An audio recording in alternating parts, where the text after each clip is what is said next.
Rīkojies, mosties, celies, apvienojies, rīkojies. Pietiks vienaldzīgi noskatīties, kas notiekās Latvijā.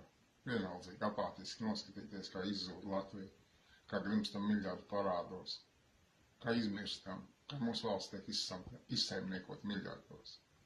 Un tā, ka tu saki, labāk zīle rokā, nekā sīles kokā, man ir kaut kāda verga iztikšana, lai tas tā arī paliek. Nu, lai tie naudas var izsaimniekot ar mūsu zemi miljardos.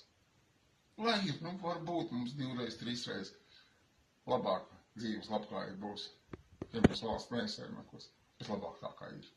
Ja patiešām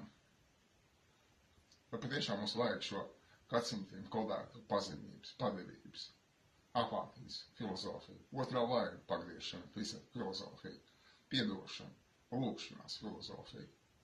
Mēs esam latviešu strēlnieki pēcnācēji, kas mainīja cariskās Krievijas pārvaldes sistēmu. Mēs varam arī izmainīt savas valsts pārvaldes sistēmu, lai tā būtu mūsu tautas labklājības interesēs. Un pārtraucam šo krāpšanu. Kāda modā radusies mūsu tautas. Tur nav suverēni tautas svara, kas atmodā tika importēta. Tā ir naudas svara, kas pie mums importējās. Tā ir vara, kur faktiski mūs uzskata par liederīgiem idiotiem, slauc savu launu un bāri. No mūsu valsts izslauc ir gada miljardi. Miljardi, ko mēs varētu maksāt skolotājiem, pensionāriem, policistiem. Dzīvot labklājīgāk. Un faktiski arī šī zemā labklājība viens no iemesliem, kāpēc mums ir 100 000, vairāk tā kā karā pametuši Latviju, aizbraukuši citur. Un ekonomikas ministrija, tas nav kaut kāds baumas, tie oficiāli Latvijas ekonomikas ministrijas dati, kas rada miljardiem zaudējumus mūsu valstī. Saņemamies, mostamies, ceļamies, apvienojamies un rīkojamies 13. janvārī.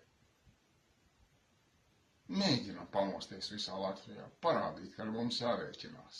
Jā, tautas kustība jau gadiem cenšas modināt tautu un turpinās modināt tautu, ja viņi 13. janvārī nepamodīsies.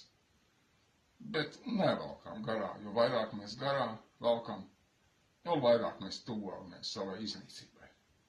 Paldies jums! 13. janvāris!